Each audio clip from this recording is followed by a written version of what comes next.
നിന്റെ മാങ്ങാത്തോലി വർത്തമാനം നിർത്തിട്ട് ഇതൊന്ന് താഴെ ഇറക്കാനുള്ള വഴി പറഞ്ഞാടാ കോപ്പേ. സുഹൃത്തെ പ്ലീസ് ശാന്തനാകൂ.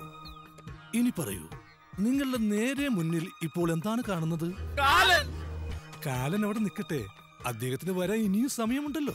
അതിരിക്കട്ടെ, നിങ്ങളുടെ നേരെ മുന്നിൽ ഒരു വലിയ കൺട്രോൾ ഹാൻഡിൽ ഉണ്ടോ?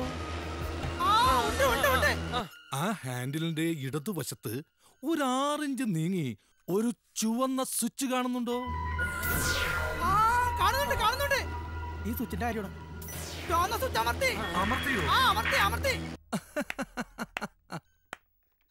അതൊരിക്കലും അമർത്താൻ പാടില്ലായിരുന്നു.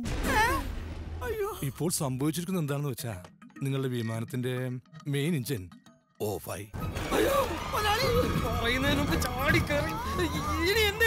Good question. അതായത് നിങ്ങളുടെ വിമാനം ഇപ്പോൾ ഓടുന്നത് സെക്കൻഡ് എഞ്ചിനിലാണ്. സെക്കൻഡ് എഞ്ചിൻ ഉണ്ടല്ലേ, അതെങ്കിലും ഓടുന്നുണ്ടല്ലോ. സെക്കൻഡ് എഞ്ചിൻ എന്ന് വെച്ചാൽ ആ എഞ്ചിൻ സെക്കൻഡ് ഹാൻഡ് ആണ്, അതും മെയ്ഡ് ഇൻ ചൈന. ഇപ്പോൾ ഓടുന്ന എഞ്ചിൻ എത്ര സമയം ഓടും എന്നതിന് ഒരു ഗ്യാരണ്ടിയുമില്ല. ചൈനീസ് ആണല്ലോ, ഓടിയാൽ ഓടി.